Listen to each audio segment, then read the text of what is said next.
Review হবে, যাদের case review হয়ে গেছে তাদেরকে পুনরায় রিভিউ করা হবে, যাদের রিভিউর পরে ইন্টারভিউ হয়ে গেছে তাদেরকে আবার পুনরায় ইন্টারভিউ করা হবে। যে স্ট্যাটাস তারা দিয়েছিলেন সেটি তারা টার্মিনেট করে দেবেন, শেষ করে দিতে পারেন। ওকে, তখন তাদের কাছে একটি মাত্র অ্যাভিনিউ ওপেন থাকবে, যদি সেটা হয়ে থাকে বা আপনি যদি সেই গ্রুপে হয়ে থাকেন, সেটি হচ্ছে অ্যাসাইলাম যখন অ্যাকসেপ্টেড হয়ে থাকে আপনাকে কিন্তু গ্রিন কার্ড অ্যাপ্লাই করতে পারবেন আপনি 1 বছর পর। ওকে, যদি অ্যাসাইলি না হয়ে আপনি যদি রেফিউজি হয়ে থাকেন তাহলে কিন্তু আপনি আপনার প্রসেস যখন রিভিউ এবং ইন্টারভিউ হয়ে যাবে আপনি কিন্তু সাথে সাথে গ্রিন কার্ডের জন্য অ্যাপ্লাই করতে পারেন। বাইডেন প্রশাসনের সময় যে রেফিউজিরা যারা এসেছেন তাদের গ্রিন কার্ড সম্পূর্ণভাবে পজ অর্থাৎ বিরতি করে দেওয়া হয়েছে, এই মেমোটা জানাচ্ছে। রিভিউ অ্যান্ড রি ইন্টারভিউ পার্ট 1। এই যে পজ, এই বিরতি, এটির সাথে আসছে একটা ডাইরেক্টিভ, একটা নির্দেশনা। এই নির্দেশনা বলছে review and in some cases review করতে হবে এবং সাম কেসেস রি ইন্টারভিউ, যাদের ইন্টারভিউ হয়ে গিয়েছে, যেই সব রেফিউজিকে নিয়ে আসা হয়েছিল এই সেম টাইম ফ্রেম, যেই টাইম ফ্রেমের কথা বলেছে তাদের ক্ষেত্রের কথা বলছি। ওকে, অন্য বিষয় একটু পরে আসছি। না, পটেনশিয়াল টার্মিনেশন, এটি হচ্ছে পার্ট 2 এই অংশের, অর্থাৎ সম্ভাব্য টার্মিনেশন, বাতিল করে দেওয়া।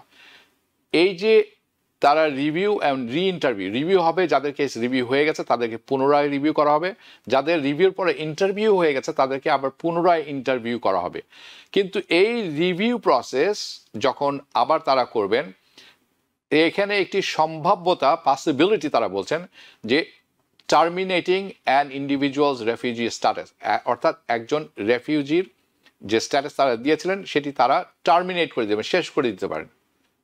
ওকে, তখন তাদের কাছে একটি মাত্র অ্যাভিনিউ ওপেন থাকবে, যদি সেটা হয়ে থাকে বা আপনি যদি সেই গ্রুপে হয়ে থাকেন, সেটি হচ্ছে অ্যাপিল। এবং অ্যাপিলটি ওখানে করা যাবে না, আপনাকে করতে হবে ইমিগ্রেশন কোর্টে। ওকে, নাও এটির আরেকটি অংশ, impact on green card application, অর্থাৎ যাদের রিভিউ হয়ে গেছিল, যাদের ইন্টারভিউ হয়ে গেছিল, তারা যখন গ্রিন কার্ড অ্যাপ্লিকেশন করেছেন তাদের অ্যাপ্লিকেশন প্রসেসিংয়ে আছে, উইথ I-485 এর কথা বলছি, তাদের ক্ষেত্রে কী হবে? দ্য হল্ট, এবং আমি জানি আপনারা অনেকেই অ্যাসাইলি এবং রেফিউজির পার্থক্যটি জানার চেষ্টা করছেন বা প্রশ্ন আছে, আমি কিছুক্ষণ পরে সেটি তুলে ধরছি।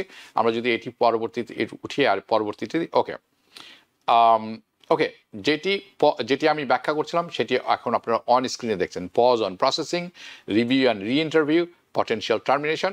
এখন ইম্প্যাক্ট অন গ্রিন কার্ড যেটি আমি আলোচনা করছি, ইম্প্যাক্ট অন গ্রিন কার্ড যেটি 4 নম্বরে আছে। ওকে, এর অর্থ কি? তারা এখন প্রসেসিং, মিনিং এলিজেবল, আপনি এলিজেবল, হু আর এলিজেবল, আপনি এলিজেবল হয়ে গেছেন, আপনার রিভিউ হয়ে গেছে, ইন্টারভিউ হয়ে গেছে, আপনি এলিজেবল এখন গ্রিন কার্ডের জন্য। নর্মালি 1 বছরের মধ্যে এই রুলটি হচ্ছে করা। আপনি যখন আপনার অ্যাসাইলাম যখন অ্যাকসেপ্টেড হয়ে থাকে আপনাকে কিন্তু গ্রিন কার্ড অ্যাপ্লাই করতে পারবেন আপনি 1 বছর পর। ওকে, যদি অ্যাসাইলি না হয়ে আপনি যদি রেফিউজি হয়ে থাকেন তাহলে কিন্তু আপনি আপনার প্রসেস যখন রিভিউ এবং ইন্টারভিউ হয়ে যাবে আপনি কিন্তু সাথে সাথে গ্রিন কার্ডের জন্য অ্যাপ্লাই করতে পারেন। নাও এই যে ব্যাপারটি আছে তাদের সব কিছু কিন্তু এখন পজ করে দেওয়া হয়েছে, বিরতি করে দেওয়া হয়েছে। The applications will not be adjudicated until the review is completed. Okay, review, পুনরায় যে রিভিউ করবেন তারা, এই পর্যন্ত যারা অ্যাপ্লিকেশন করেছেন সবার বন্ধ এখন। নাও ট্রাম্প প্রশাসন এই যে অর্ডার করেছেন যে রিভিউ রেফিউজি যারা এই বাইডেন প্রশাসনের আন্ডারে এসেছেন, এটি আরেকটি স্টেটমেন্ট তাদের। ওকে, ইন্টারকানেক্টেড বাট অ্যানাদার ওয়ান, এরপরে আরেকটিতে আমি যাব কিছুক্ষণের মধ্যেই। নাও দ্য বাইডেন প্রশাসনের সময় যে রেফিউজিরা যারা এসেছেন তাদের গ্রিন কার্ড সম্পূর্ণভাবে পজ অর্থাৎ বিরতি করে দেওয়া হয়েছে, এই মেমোটা জানাচ্ছে।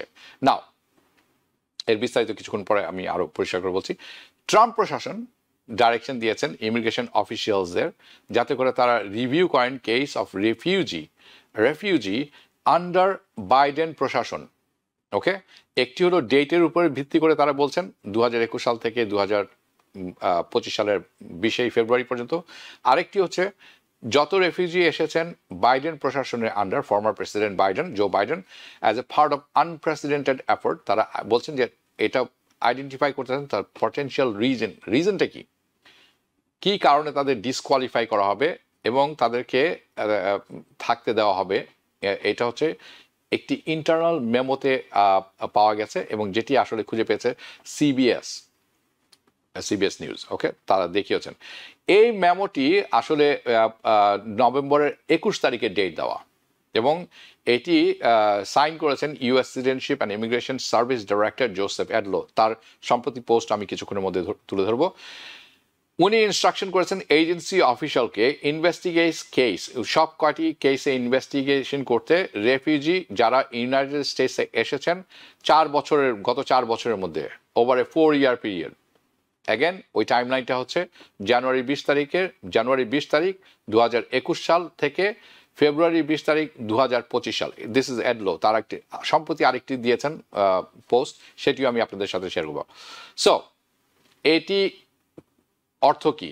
ইউএসসিআইএস এর মেমো কি? ইয়েস, ইউএসসিআইএস রিসেন্টলি সমস্ত গ্রিন কার্ড প্রসেসিং ইনিশিয়েটিং যত রকম আছে ইনিশিয়েট করছেন রি ইন্টারভিউ ফর রেফিউজি যারা এসেছেন এই সময়ের মধ্যে। But it is not general cancellation, যেটি ভুল বোঝাবুঝির ব্যাপারটি মনে রাখবেন। এর অর্থ এই নয় যে তারা ক্যান্সেলেশন করছেন all asylum green cards, this is not what it means, okay. Green card asylum তারা ক্যান্সেল করছে না এই সময়ের মধ্যে যারা আসেন। এই টার্গেটেড রিফিউজি হচ্ছে স্পেসিফিক গ্রুপ অফ রেফিউজি যাদেরকে অ্যাসেস করা হবে, এবং যে দেখবে তারা কি এখনো তাদের রেফিউজি ডেফিনেশনের কন্ডিশন মিট করেন কিনা, ওকে। যদি না করেন তাহলে এটি কিন্তু তাদের টার্মিনেশন পর্যায়ে চলে যাবে অফ দ্যার স্ট্যাটাস, এবং তখন তাদের যদি এই মিটটি না করে, তারা যদি প্রসেসে থাকে তাদের গ্রিন কার্ড, সেটিও কিন্তু ডিনায়াল হয়ে যাবে।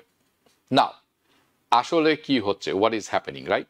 সো এই ইন্টারনাল মেমো যেটি আছে এটি অর্ডার করা হয়েছে, এটি কিন্তু একটু সেপারেট, ওকে। যত গ্রিন কার্ড অ্যাপ্লিকেশন, একটা তো গেল রিভিউ রিএন্টার, এটা গেল, আর এটি হচ্ছে আরেকটি, সেটি হচ্ছে যত প্রসেসিং গ্রিন কার্ডের অ্যাপ্লিকেশন সাবমিট করা হয়েছে রেফিউজি অ্যান্ড অ্যাসাইলের আন্ডারে এই সময়ে, ফর্ম I-485 ফ্রম রেফিউজি যাদেরকে এই ডেটের মধ্যে এসেছেন, যে ডেট কয়েকবার বলেছি, আবার বলছি, জানুয়ারি 20 তারিখ থেকে 2021-এর ফেব্রুয়ারি 20 তারিখ 2025-এ, তাদেরকে রিভিউ করা হচ্ছে। This is for green card, a compulsory re-interview for these principal refugees, okay, and a review of derivative refugee, অর্থাৎ যিনি রেফিউজি স্ট্যাটাসটি পেয়েছেন, পাওয়ার পর গ্রিন কার্ড অ্যাপ্লিকেশন করেছেন, তার ডেরিভেটিভ অর্থাৎ তার ওয়াইফ আর হাজব্যান্ড স্পাউস, তার বাচ্চা কাচ্চা যারা আছেন তারা সবাই এই রিভিউর ভিতরে পড়ে যাবেন, এবং তাদেরকে হল্ট করে দেওয়া হচ্ছে, থামিয়ে দেওয়া। পটেনশিয়াল কনসিকুয়েন্সেসটা কি হতে পারে? ইউএসসিআইএস কি করতে পারে? রিভিউ করতে পারে তার রেফিউজি স্ট্যাটাস এই তাদের রিভিউর মাধ্যমে। যদি তারা রিফিউজ করেন তখন কি হবে? অ্যাপিল কি? দ্য অনলি রিকোর্স, একমাত্র উপায় হচ্ছে এই যদি ফর ডিনায়াল, যদি তারা ডিনাই করে দেন, তার ডিনাই করে দিলে রিমুভাল প্রসিডিংয়ে চলে যাবে ইন ইমিগ্রেশন কোর্ট, যেখানে তাদের গ্রিন কার্ডের অ্যাপ্লিকেশনটি থাকবে জাজের কাছে, সেখানে তারা অ্যাপিল করতে পারবেন। নাও এফেক্টিভ ডেট বলে একটি কথা এখানে উল্লেখ করা আছে, এটি হচ্ছে দ্য পলিসি ইজ এফেক্টিভ। কবে থেকে এফেক্টিভ এই পলিসি? এই পলিসি এফেক্টিভ ইমিডিয়েটলি, অর্থাৎ যখন থেকে ঘোষণা করা হয়েছে তখন থেকে, উইচ ইজ নভেম্বর 21, ওকে। জনসম্মুখে এসেছে কয়েকদিন পর। নিউ ইয়র্ক থেকে সম্প্রচারিত TVN 24 টেলিভিশন, বিশ্বজুড়ে বাঙালির কণ্ঠস্বর।